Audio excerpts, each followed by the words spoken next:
Now, many of you have been seeing some of my cool 360-degree photos and videos that I've been posting on Instagram and Facebook, and you've been wondering how I've gotten that effect. Today, I'm going to show you how I've been achieving this effect. I'll be unboxing and reviewing the Insta360 Nano camera. This is fabulous for the traveler who wants to capture a wider experience in a fun way, or just a hobbyist who just wants to explore what they can do with a 360-degree video or photos. Now, I got this Insta360 Nano last December, and I've been playing with it and testing it out, trying to make it my own. Opening the box, you have the Insta360 Nano camera right here. And it comes with a carrying pouch, which you can also use as a lens cloth. It comes with a charging cord. Micro SD card is not included, so you'll have to purchase that on your own. Nails don't feel like they're sharp enough. And try and getting in there. Here's a lightning charger port right here. It comes with a VR box similar to the Google VR headset, which is an additional caveat for those who want to view what they recorded. Now this is easy to use. It has a dual lens, you'll notice right here, 1, 2. You also have to be very aware of the thumbprints that are on your lens, which you can accidentally leave behind, and that'll fog up your shot too if you're not careful. There are 2 ways to use the Insta360 Nano. One is a standalone right here, this button, which allows you to power on and power off. You'll see the light right there. Taking a photo, you will just tap this button once. Right there. It'll blink. That's how long you actually have to hold it still. Creating video, you'll need to tap the button twice. And you'll see it blinking on and off. Now this can be a little tricky, and this is what I kind of don't like about this camera, although I don't see any other way they could have done this other than maybe do a switch somewhere.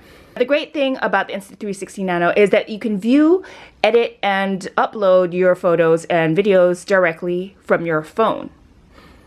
I have an iPhone 7, and I would insert the lightning port, and the Insta360 Nano videos or app is supposed to come up right here.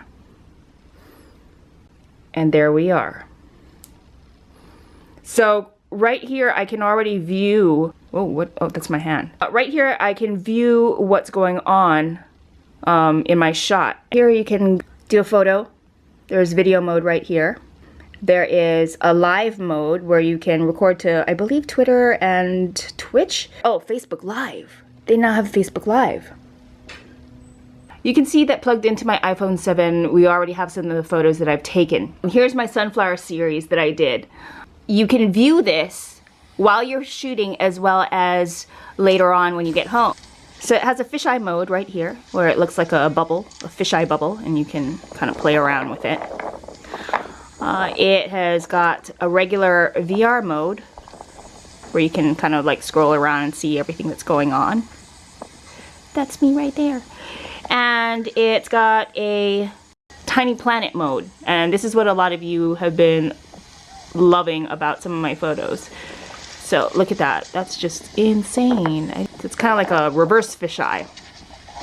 Okay, so you can play around with that. And if I have a tiny world shot that I like, right here I go down and I take a snapshot of it, boom, and that is saved to my photo album. So you know, you could basically keep on like playing around with it. Boom, snapshot, snapshot. And that's how it goes.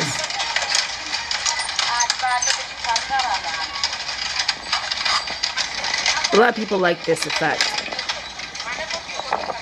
Some of this will also be left on your photo album. But then later on you can go through and kind of like choose and play with what you want. Oh, scary, scary. The one thing that I don't really like about this is that you can see your hand right there holding it. So you kind of need like a standalone device if you want to make it look seamless, or you have to find a way to crop that out. And then you can play with the, ooh, yeah, perspectives.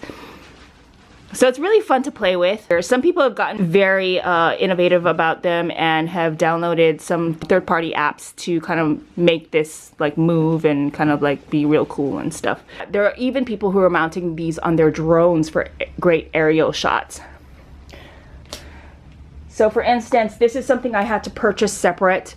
This is kind of like a stand for my Insta360 Nano. Irksome traits of this is that it powers separately, so you can't really power it from your iPhone. And this is kind of good because it draws a lot of energy to it.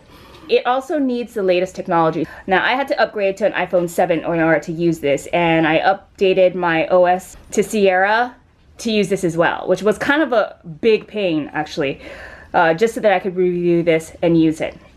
So that's kind of a drawback. The Insta360 Nano app mounts upside down is another thing that's a little irksome, is that you have to go into the bottom. I haven't found a third party yet that can hold the iPhone without accidentally hitting the record buttons, which are here. So this isn't really convenient for selfie sticks. As it's mounted upside down, most clamps will fit over the off volume buttons. So you'll either have it power off on you, or you'll be taking like multiple shots of something. Photo quality is slightly better than the video quality. Images can be crisp. The camera lens is an f2, so it takes in a lot of light, so it's great for low light shots.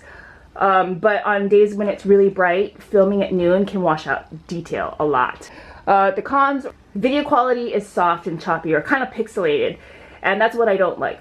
Even when uploaded at the highest bitrate, the quality is still strained. So in the end, the good is really good, the bad is like They both kind of balance off each other, so it's really up to you if it's a deal breaker or not. Overall, the 360 Nano is fun to play with, it's easy to love, it's perfect for the part hobby, techie, and selfie lover.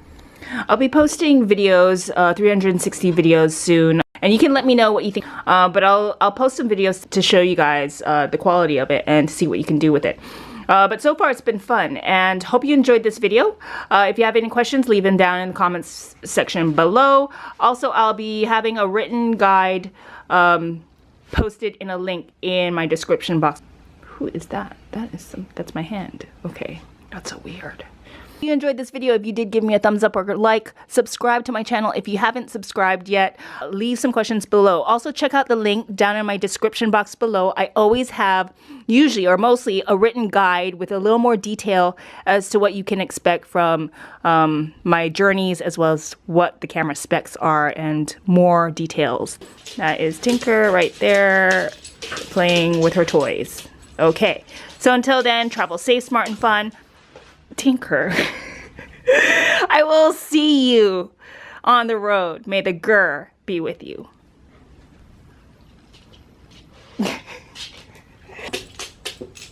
If you enjoyed this video, remember to give it a thumbs up, give it a share, and if you're new to my channel, please subscribe for more of my solo travel adventures as I take you inside and knock off my bucket lists of travel.